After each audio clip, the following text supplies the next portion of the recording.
Hello student, good good morning.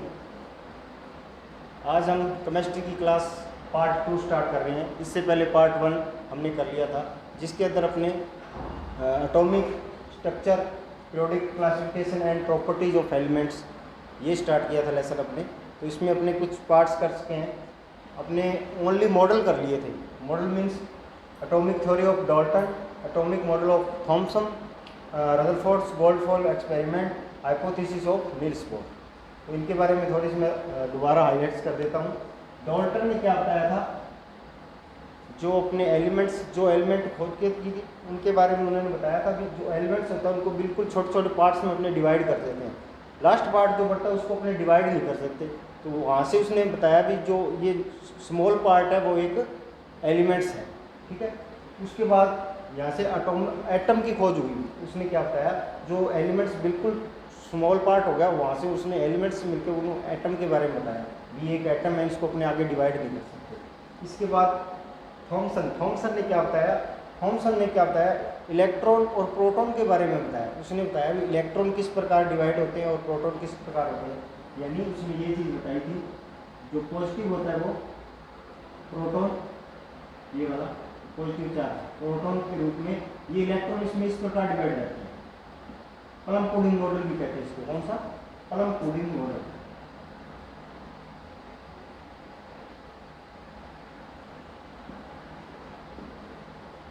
Plum pudding model भी कहते हैं इसको।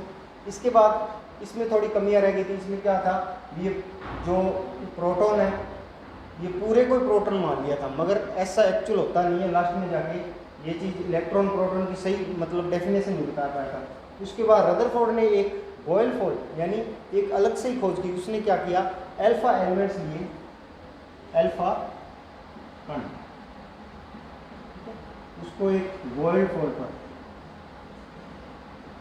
गोल्डफॉल पे इस प्रकार टकराया।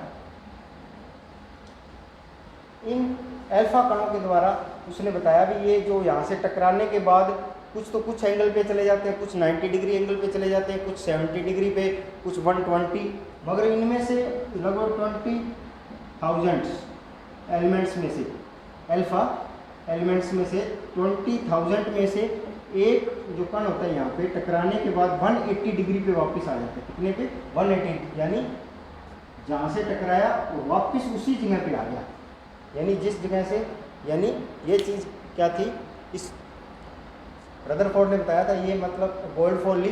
और ये जो कण टकरा रहा था, ये कण कुछ तो इस प्रकार निकल गए, कुछ इस प्रकार निकल रहे हैं, कुछ ऊपर चले गए, मगर एक कण 20,000 में से एक एलिमेंट्स यहाँ पे जो कण था यहाँ टकराया और वापस यहाँ टकराया, टकराने के बाद वापस उसी दिशा में चला गया, यानी उसी एंगल में, जिस एंगल से आ रहा था उसी एंगल में वापस चला गया। उसके आधार पे उसने बताया भी यहाँ पे कुछ है, इस जगह पे कुछ है। इसका मीन्स उसने बताया कि यहाँ पे पॉजिटिव चार्ज यानी प्रोटॉन को उसने ये स्थिति दी, बिल्कुल सेंटर में बताया उसने। तो यहाँ से किस चीज़ की फाइंड हुआ, न्यूक्लियस के बारे में पता चला, नाभिक यानी न्यूक्लियस के बारे में पता चला।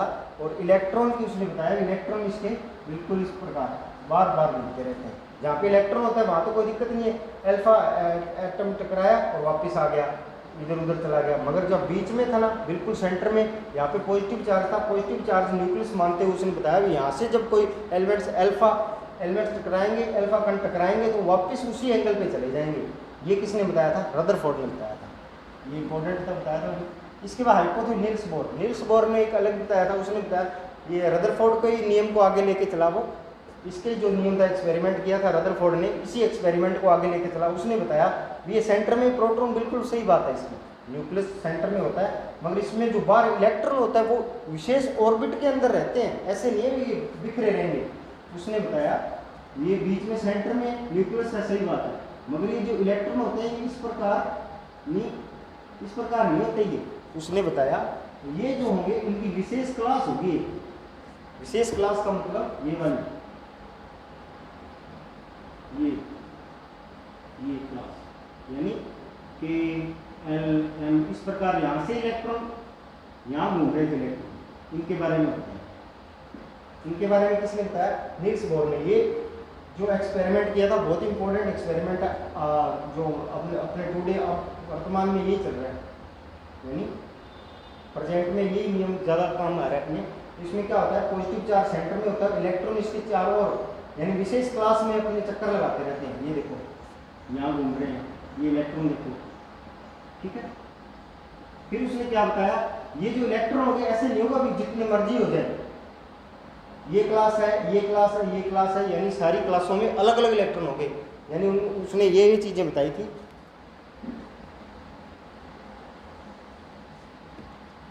सेंटर है, सेंटर के चारों इलेक्ट्रॉन चक्कर लगाते हैं, तो ये वाले 2n² रूल के अकॉर्डिंग चलते हैं। n का मान उन्होंने बताया k l m n, ये क्लास को नाम दे दिया k, पहले वाली क्लास आ गई, इसमें n = 1 होता है, इसमें n = 2 होता है, इसमें n = 3 यानी 4, ठीक है। और n की जगह ये फर्स्ट में लगेगा ये फॉर्मूला, इसके द्वारा अपने क्या इलेक्ट्रॉन्स निकालेंगे कि अपने हाईएस्ट इलेक्ट्रॉन कितने आ सकते हैं, इसमें हाईएस्ट इलेक्ट्रॉन फाइंड करने के लिए, ठीक है। हाईएस्ट इलेक्ट्रॉन फाइंड करने मतलब k क्लास में कितने आएंगे, l क्लास में कितने आएंगे, m क्लास में कितने आएंगे और n क्लास में कितने आएंगे। k क्लास में कितने आएंगे, 2n, n मीन्स 1 स्क्वायर, 2 ही हो गए, 2 का इसका होल स्क्वायर 4, 4 × 2 कितना होगा 8, इसमें ये 2 18 है ना, इसमें 2 4 16 2 32, यानी फर्स्ट क्लास में इस के क्लास में कितने 2 इलेक्ट्रॉन आ सकते हैं, कितने 2 इलेक्ट्रॉन्स। ये डायग्राम के द्वारा ही बता सकते हैं अपने इस प्रकार।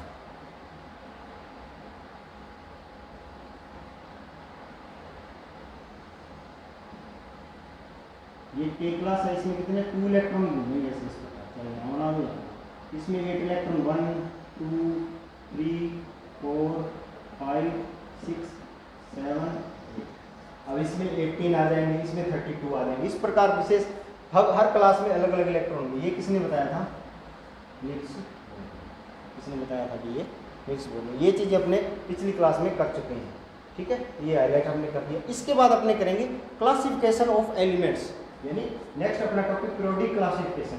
सबसे पहले अपने पीरियोडिक टेबल के बारे में, पीरियोडिक टेबल टुडे अब मतलब मान लो प्रेजेंट के अंदर जो पीरियोडिक टेबल चल रही है वो अपने मोजले की अकॉर्डिंग चल रही है, मोजले ने जो बताया था उसके अकॉर्डिंग चल रही है। उनमें अब तक मान लो कितने एलिमेंट्स की फाइंड हो चुके हैं, 180, ठीक है, लगभग इतने एलिमेंट्स की अब वर्तमान में अपने प्रेजेंट में जो चल रहे हैं वो 118 एलिमेंट्स बता चुके हैं।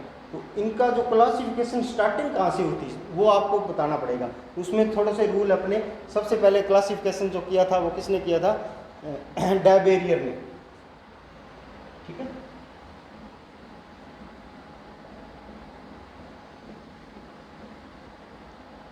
ये रूल हो गए अपने, रूल के बाद अपने जो क्लासिफिकेशन करेंगे ना एलिमेंट्स का क्लासिफिकेशन, तो किसने बताया था, वो क्लासिफिकेशन के आधार पे अब प्रेजेंट के अंदर अपने जो चल रही है वो 118 है, उसमें क्लास वाइज सारा कुछ बता देंगे, वो लास्ट में आएगी। उससे पहले जो छोटे छोटे रूल चले थे वो स्टार्टिंग कहाँ से होती, सबसे पहले बताया था डैबेरियर ने।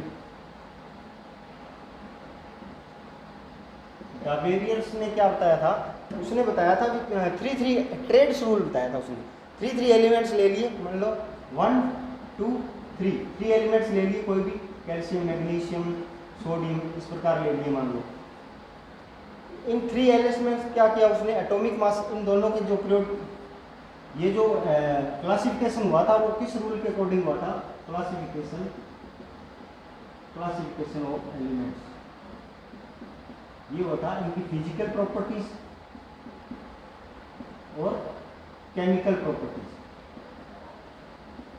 ये दोनों की जिनकी सेम होती है उनको एक ही क्लास में रखा गया। मतलब यहाँ तो नील्स बोर ने तो ओनली क्लास में इलेक्ट्रॉन्स के बारे में बता दिया था, मगर इनकी क्लास भी बनाई, फिर एलिमेंट्स की खोज हुई, तो एलिमेंट्स को किस क्लास में रखा जाए, जिनकी फिजिकल और केमिकल प्रॉपर्टीज सेम होती है उनको एक ही क्लास में रखा। सबसे पहले इस कड़ी के अंदर आया डैबेरियर। डैबेरियर ने क्या बताया कि 3 एलिमेंट्स होते हैं, फर्स्ट और थर्ड होता है, इन दोनों को प्लस करके 2 से डिवाइड कर दे तो इसके बराबर आएगा, ये है ना। ये रूल तो है, मगर ये रूल कहाँ तक फॉलो नहीं हुआ, आगे जो एलिमेंट कैल्शियम के बाद ये नहीं हुआ, 20 तक तो चला ही, एटॉमिक मास जिनका 20 था ना, वहाँ तक तो ये रूल चला, मगर आगे नहीं हुआ ये। डेवेरियर ने क्या बताया था, ट्रेड्स रूल। कौन सा? Trades rule. इसके अकॉर्डिंग क्या था, 3 एलिमेंट्स ले लिए, उनमें से फर्स्ट और थर्ड एलिमेंट्स है, उन दोनों का जो एटॉमिक मास था उनको प्लस किया, 2 से डिवाइड किया, तो बीच वाले का एलिमेंट्स का एटॉमिक मास आ गया।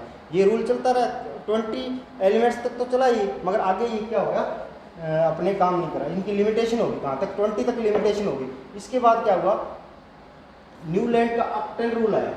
इसके बाद इनके बाद इनकी जो लिमिटेशन थी उसको दूर करने के लिए कौन सा आया, ऑक्टेन रूल। किसका? न्यूलैंड्स का।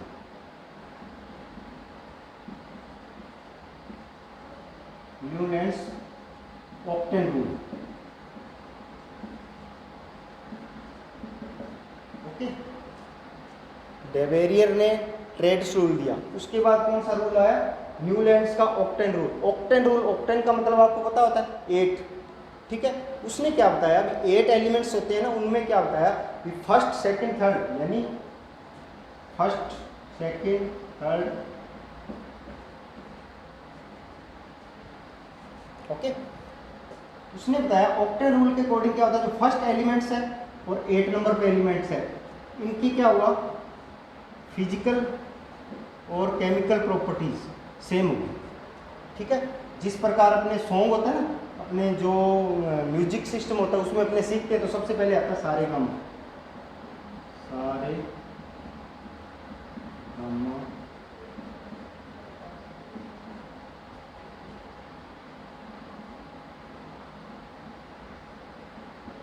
अब देखो इसमें सा फर्स्ट नंबर पे है, 8 नंबर पे भी सा है, ठीक है। इसका भी सा होता है, सेम हो गया। इनकी फिजिकल प्रॉपर्टी इस रूल के अकॉर्डिंग उसने बताया, जैसे सारे गामा में धुन होती है, उस प्रकार जो फर्स्ट एलिमेंट होगा और 8 एलिमेंट्स होगा, इनकी जो फिजिकल और केमिकल प्रॉपर्टीज सेम होगी। इन्होंने जो एटॉमिक मास, एटॉमिक एलिमेंट्स के बारे में बता रहा था, एटॉमिक वेट के बारे में ही चला था ये, लगभग एटॉमिक मास के या एटॉमिक वेट के आधार पे चलता रहा था ये। फिर इनमें भी थोड़ी लिमिटेशन होगी, इस लिमिटेशन को दूर किसने किया, मेंडलीफ, ठीक है। बीच में थोड़े और भी आए थे, जैसे आपने मान लो लुथरमेयर ने क्या बताया था, उसने एस ब्लॉक और एस ब्लॉक के जो एलिमेंट्स थे उनके प्रॉपर्टीज को, और 0 एलिमेंट्स हैं उनकी प्रॉपर्टीज को ऊपर नीचे एक वक्र सा बना दिया था, इस प्रकार लुथरमेयर। इसके बाद कौन आया था, लुथरमेयर।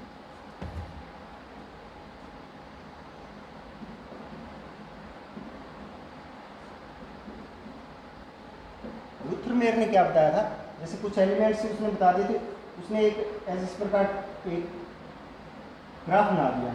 इस ग्राफ में बताया जो यहाँ पे एलिमेंट उनकी प्रॉपर्टी सेम होगी, और यहाँ पे कुछ एलिमेंट्स, यहाँ पे कुछ एलिमेंट, यानी 3 की एक श्रृंखला बना दी, उसमें कुछ एलिमेंट्स एक जैसे कर दिए। मान लो यहाँ पे आ गए सोडियम, ठीक है, लिथियम सोडियम आ गया, और यहाँ पे अपने आ गया 0 एलिमेंट्स, मान लो हीलियम, नियोन, ठीक है, और यहाँ पे आ गया कैल्शियम, मैग्नीशियम, ठीक है।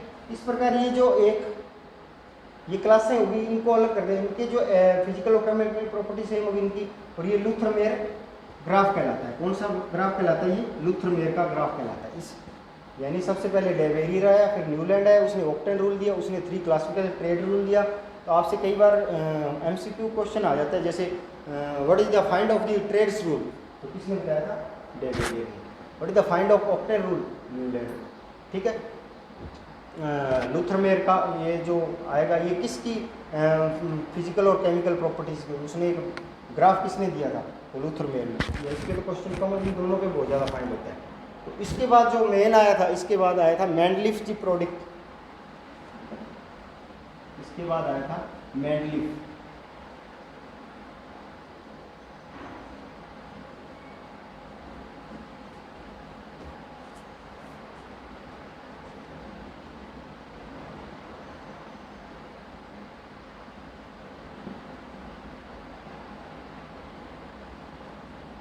मेंडलीफ ने क्या बताया, इसने एटॉमिक मास, जो एलिमेंट्स का क्लासिफिकेशन किया, एलिमेंट्स का क्लासिफिकेशन किया, किसके आधार पे किया,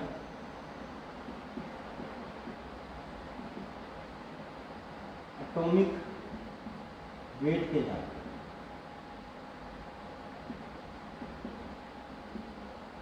ठीक है, फिजिकल और केमिकल प्रॉपर्टीज में जिनका एटॉमिक मास सेम होगा, यानी फिजिकल और केमिकल प्रॉपर्टी में जिनका एटॉमिक मास सेम होगा उनको एक ही उसने क्लास में रख दिया।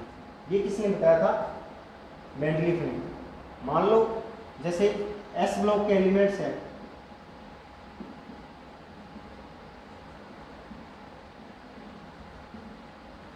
ठीक है,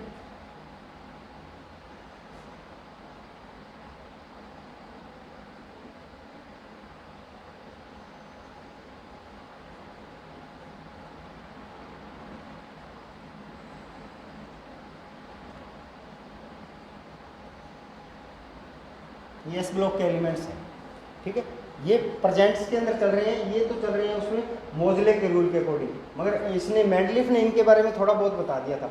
मैं एक एग्जांपल के लेके लिए चल रहा हूँ। जैसे उसने ये वाले, जैसे ये दोनों एलिमेंट्स एक ही पीरियोडिक में रखे, उसने क्या किया, एक ही पीरियोडिक में आवर्त में रखे, उसने क्या किया, लिथियम और सोडियम का देखा, इनका एटॉमिक जो मास होता है, ठीक है, एटॉमिक मास सेम होने के कारण, मतलब इनका एटॉमिक मास सेम होने के कारण इनको एक ही टेबल में, मतलब इनका वेट किया, उसने वेट किया लगभग जैसे छलांग लगा रहा है तो वो एक जैसा आया, तो इनको एटॉमिक मास यानी एटॉमिक वेट के आधार पे एक टेबल बना दी। मान लो पहले लिथियम का, लिथियम से जो भारी तत्व वो सोडियम होगा, फिर कैल्शियम होगा, रुबीडियम, सीजियम, फ्रांसियम, फिर बेरिलियम, मैग्नीशियम, कैल्शियम, ट्रांसियम, बेरियम, इस प्रकार उसने क्या किया, एक मतलब properties of element are the periodic function of the atomic weight, properties of, ये जो प्रॉपर्टीज बताई उसने, सारी प्रॉपर्टीज किसके आधार पर बताई उसने, एटॉमिक वेट के आधार पर, इसके आधार पे एटॉमिक वेट के आधार पर। ओके, ये किसने बताया था? मेंडलीफ ने बताया था।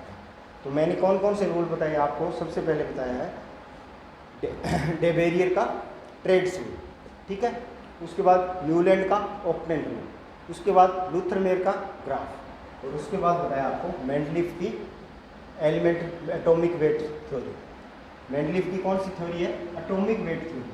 इसमें उनने क्या 63 एलिमेंट्स तो उसने 63 बता दिए थे, मगर कुछ एलिमेंट्स को नहीं बताया पाया था, जैसे इक्का बोरेन, बोरॉन के बाद में उसने एलिमेंट नहीं बताया था। यहाँ पे जो पी ब्लॉक का एलिमेंट, इसमें बीच में डी ब्लॉक आएगा, फिर पी ब्लॉक आएगा, तो उसमें पी ब्लॉक में कुछ एलिमेंट्स थे, उनमें बोरॉन के बाद के एलिमेंट को नहीं सेट कर पाया था। कुछ एलिमेंट्स में वेट एक जैसा आ गया, तो उनको सही नहीं बता पाया भी इसको आगे रखें या पीछे रखें, तो इस प्रकार इसमें कुछ लिमिटेशन रहेगी। इसको दूर करने के लिए जो प्रेजेंट्स के अंदर में चल रही है जो पीरियोडिक टेबल, वो कौन सी है? मोजले की पीरियोडिक टेबल, ठीक है, ये बहुत इंपॉर्टेंट है। मोजले की मोजले ने क्या बताया?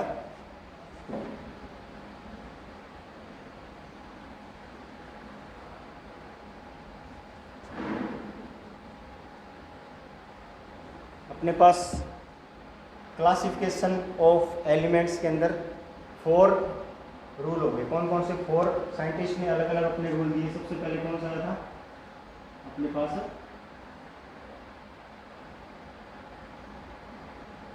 मेंडलीफ,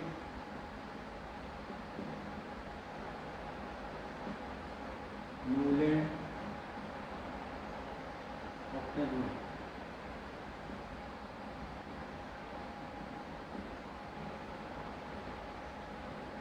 बेरियर,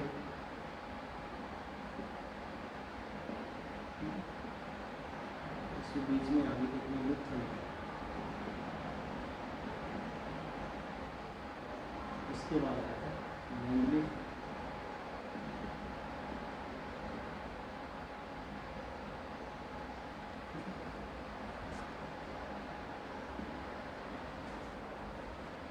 इसके बाद आएगा मोजले।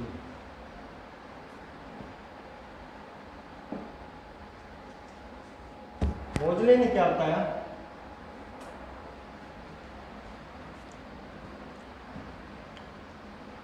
मोजले ने, इसने तो, मेंडलीफ ने क्या बताया था? Atomic weight.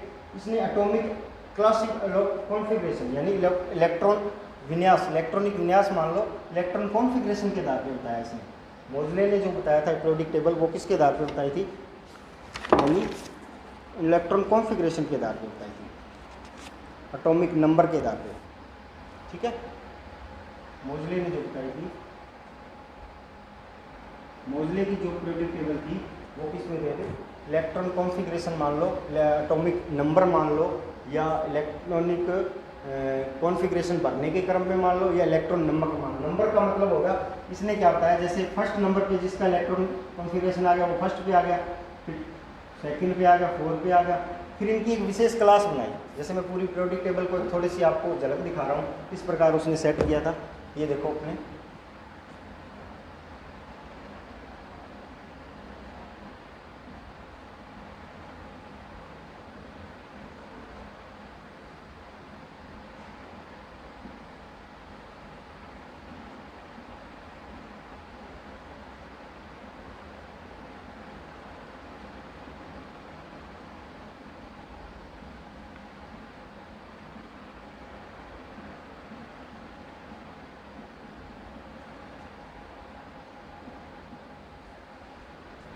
मोजले पीरियोडिक टेबल।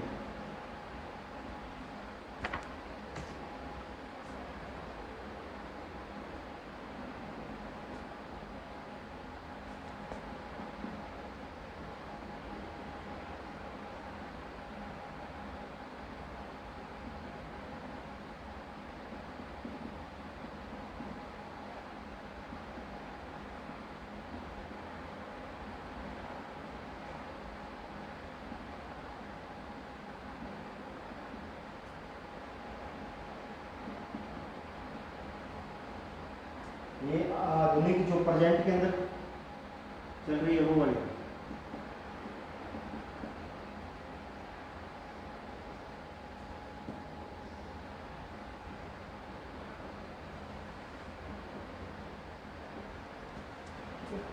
प्रेजेंट्स के अंदर जो पीरियोडिक टेबल चल रही है वो वाली ये है। तो इसके अंदर क्या है, ये वाले तो एस ब्लॉक पूरे अभी तक मैंने बनाई नहीं है, एक बार थोड़ा सा आपको बता देता हूँ। ये एस ब्लॉक हो गया, ये बीच में डी ब्लॉक आएगा और ये वाला पी ब्लॉक, और नीचे यहाँ पे 2 लाइन्स आएगी एफ ब्लॉक। ओके, इस प्रकार ये एटॉमिक नंबर के आधार पे मोजले ने एक पीरियोडिक टेबल दी। मोजले ने जो पीरियोडिक टेबल वो किसके आधार पे दी, एटॉमिक नंबर के आधार। किसके आधार पे, एटॉमिक नंबर यानी परमाणु संख्या, जिसको अपने क्या देते हैं परमाणु, यानी एटम के बारे में क्या बताया उसने एटॉमिक नंबर के आधार पे। जैसे हाइड्रोजन के बाद कौन सा आया, हीलियम, तो इसका जैसे 1 मान लो तो इसका कितना था 2, इसके बाद इसका 3, इसका 4, इसका 5, 6, 7, 8, 9, 10, 11, 12, 13, 14, 15, 16, 17, 18, इसके बाद 19, 20, 21, 22, 23, 24, 25, 26, 27, 28, 29 और 30। ये 31 होगा, 32, 33, 34, 35, 36। मतलब इस प्रकार उसने पीरियोडिक टेबल को एक सेट कर दिया। किसके आधार पे, एटॉमिक नंबर के आधार पे। बिल्कुल सही चली है। प्रेजेंट्स के अंदर यही चल रही है अपने, जो अपने प्रेजेंट्स में काम ले रहे हैं एलिमेंट्स के, सबके बाद इलेक्ट्रॉन कॉन्फ़िगरेशन को भरना, इलेक्ट्रॉन नंबर बताना, उसका एटॉमिक मास बताना, ये सारी चीज़ें किसके आधार पे चल रही है अब, इस मोजले की आधुनिक मतलब प्रेजेंट्स पीरियोडिक टेबल के आधार पर चल रही है। तो इसके अंदर क्या होता है, सबसे पहले जैसे ये सारे एटम्स बिल्कुल ऐसे सेट कर दिए। ये देखो एस ब्लॉक के एलिमेंट्स अलग हो गए, डी ब्लॉक के, पी ब्लॉक के ये और भी है, ये वाले रूबिडियम, स्ट्रांशियम, ये इस प्रकार सभी को सेट करता गया। किसने बताया, ये मोजले ने बताया। तो अपने देखते हैं helium, lithium, sodium, potassium, rubidium, caesium, francium, इनका क्या होगा, इनको जैसे अलग रखा उसने एस ब्लॉक के अलग, इनकी जो फिजिकल और केमिकल प्रॉपर्टीज क्या होता है, फिजिकल और केमिकल प्रॉपर्टीज सेम थी।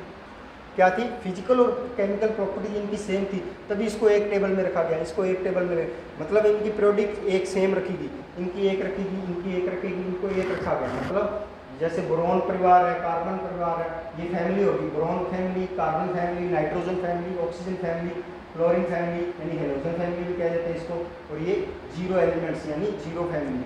इसमें मतलब क्या होगा, ये पूरे कंप्लीट हो जाता है, इलेक्ट्रॉन कॉन्फ़िगरेशन का बिल्कुल स्टेबल होते हैं ये।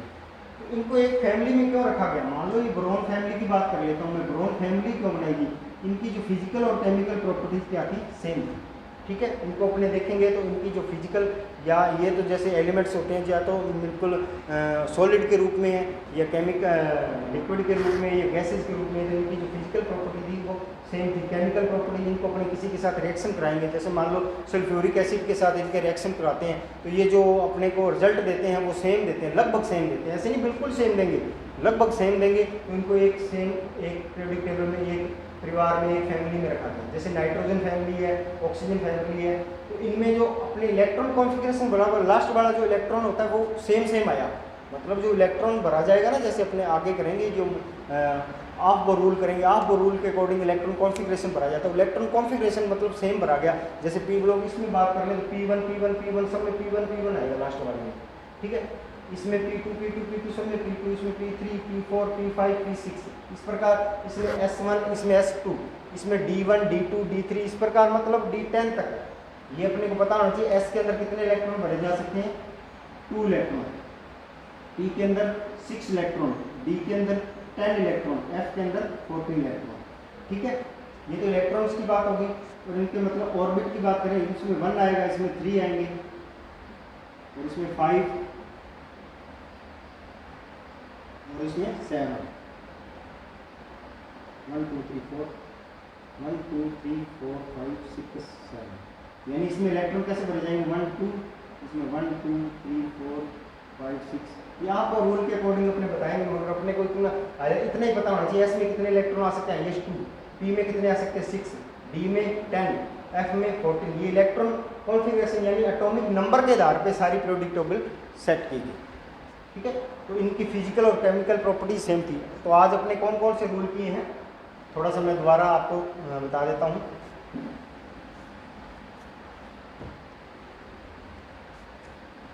न्यूलैंड का डेबेरियर की ट्रेड थ्योरी, डेबेरियर ने क्या बताया था, डेबेरियर की ट्रेड थ्योरी थी, डेबेरियर की ट्रेड थ्योरी थी, उसमें क्या बताया गया था, ट्रेड्स थ्योरी थी, उसमें क्या बताया गया था, 3 एलिमेंट्स ले लिए उसने, जैसे कैल्शियम, मैग्नीशियम, सोडियम, ठीक है, या मैग्नीशियम, बीच में कैल्शियम ले लिया तो सोडियम। इन तीनों एलिमेंट्स में क्या बताया उसने, इन दोनों का एटॉमिक मास होता है ना, उनको प्लस करके 2 से डिवाइड कर दें तो इसका एटॉमिक मास निकल के आ जाता है। तो ये ट्रेड थ्योरी कहाँ तक अपने पर कारगर हुई, 20 एलिमेंट्स तक तो चलती गई, आगे इसने कुछ नहीं बताया। तो इसके बाद क्या होगा, ऑक्टेन रूल आया, न्यूलैंड का ऑक्टेन रूल।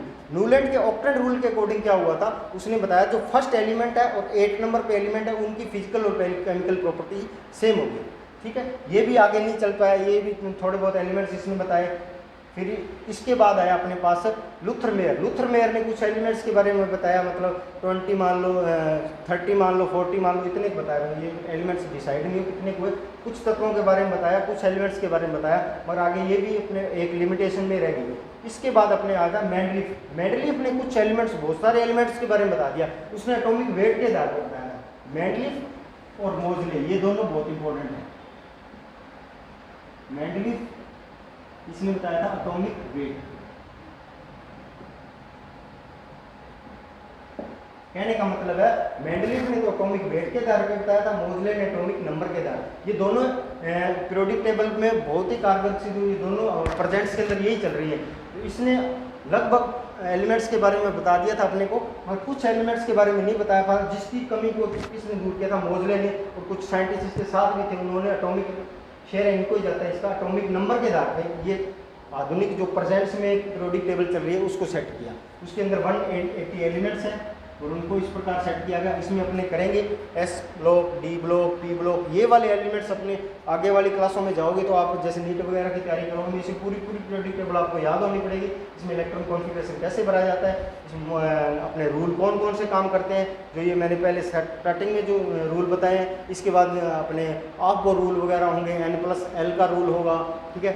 ऑक्टेन रूल होगा, हाइगनबर्ग के अनिश्चित सिद्धांत होंगे, ये थोड़े से रूल चलेंगे अपने, ये सारे इस पीरियोडिक टेबल पे, जो इनऑर्गेनिक केमिस्ट्री पूरी इस पीरियोडिक टेबल के आधार पे होगी। तो ये अपने को अपने 10th क्लास में थोड़ा बहुत इसको सीखेंगे, इसके अंदर थोड़ा बहुत रूल अपने चलो तो आगे आपको बहुत ईजीली ये समझ में आता जाएगा। इसमें एस ब्लॉक के अंदर 2 इलेक्ट्रॉन, पी में 6, डी में 10 और एफ में 14। ये आगे आपको ऑफ रूल के अकॉर्डिंग थोड़ा सा मैं आपको बताऊंगा इसमें कैसे कैसे इलेक्ट्रॉन भरे जाते हैं। Thank you.